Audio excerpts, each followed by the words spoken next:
North Korea has conducted dozens of missile tests this year, but none was as nerve-rattling as the one it launched Tuesday morning. It was the Hermit Kingdom's longest ever ballistic launch. The missile, able to carry a nuclear payload, flew over Japan and sent a message to the U.S. and its allies in the region. CBS's Elizabeth Palmer has the latest. In Japanese coastal communities, sirens warned that a North Korean missile would be flying overhead. Public alerts told people to prepare to evacuate.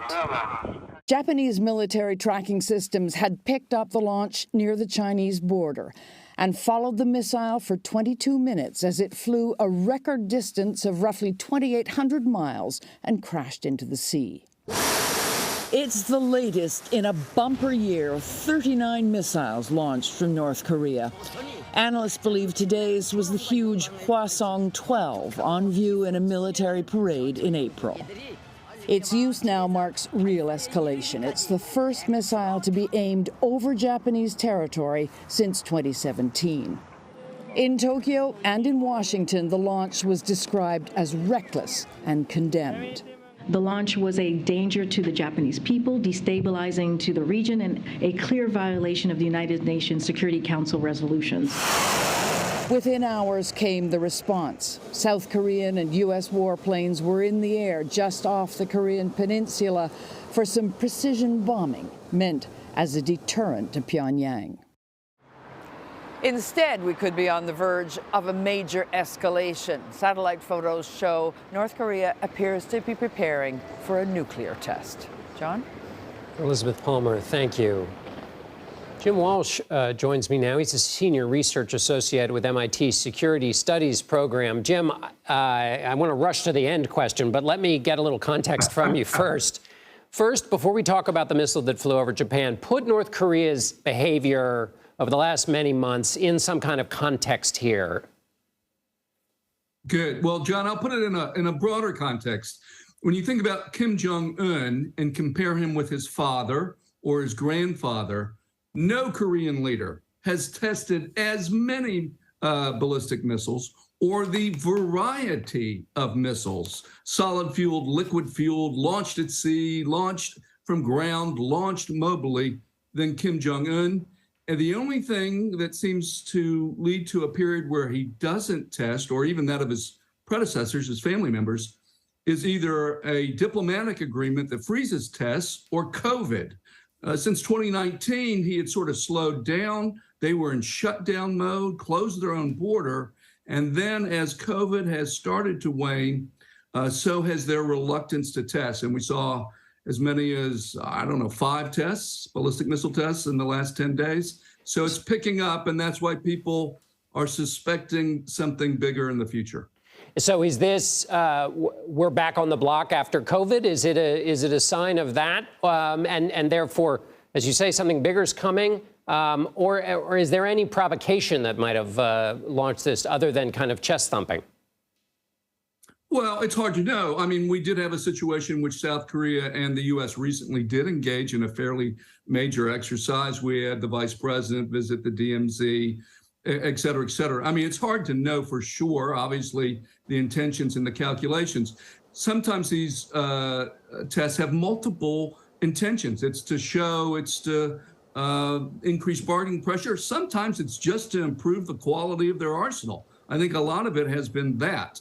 But what we see, I think, is maybe this pattern where we start off with smaller tests and then we are moving up the scale to larger and more provocative tests. So now that takes us to this missile flies over Japan, the first time in 5 years. Is that the way we should think about it? And then is the next step a nuclear test? Well, I think everyone's been super clear that a nuclear test could come at any time. I think the overwhelming expert consensus is that they are going to test. I mean, most of us have been waiting since January 2019 after a speech that the chairman gave to start the new year saying, we're going to strengthen the deterrent, we're going to expand it, we're going to hold on to it. We're passing a law saying everyone has to learn about it. So you would expect them to do something at some point. And even National Security Advisor Jake Sullivan said that this week on television. And what do you make of the U.S. response, U.S. and South Korean response? Well, we don't have it yet. I mean, they can't deter a test. They've already had 6 of them. You might deter usage of a nuclear weapon, but you can't deter them from testing. And they said they're going to do it. So I got to believe they're going to do it at some point, which comes at a time when the nuclear situation writ large is the wheels are starting to come off a little, right? We have nuclear threats by Russia. We have treaties that we've pulled out of, different parties have pulled out of. The whole system seems to be teetering a bit. So that would be an unwelcome development, a North Korean nuclear test, at a very moment when Putin is making nuclear threats and the system seems under stress. So then with those clouds you've just brought in over this conversation, a final question then is, assess for us North Korea's maximum capacity to do harm. I mean, do they have the nuclear capability to put something at the end of one of these rockets and make it land in the United States? What's the range of the harm North Korea could wreak in the world? Well, John, that's certainly one of the most common questions I get. And I often remind people that we have tens of thousands of U.S. soldiers and their families in South Korea, tens of thousands more in Japan, a treaty obligation to protect those countries. If North Korea were to use nuclear weapons, and it certainly has the capacity, as we just saw, to reach Japan. It shot a missile over Japan. So it can certainly reach Japan and all those U.S. service members and civilians living in Japan and in South Korea. Can it reach the U.S.?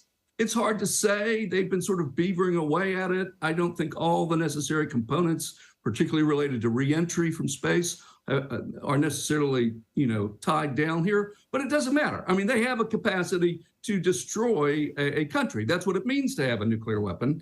And that's sort of the broader message that we have to, on the eve of the 20th anniversary of the Cuban Missile Crisis, that's the broader lesson we've forgotten that we need to remember. All these weapons, no matter who has them, are country killers. Right. And we need to sort of wake up and start dealing with that again.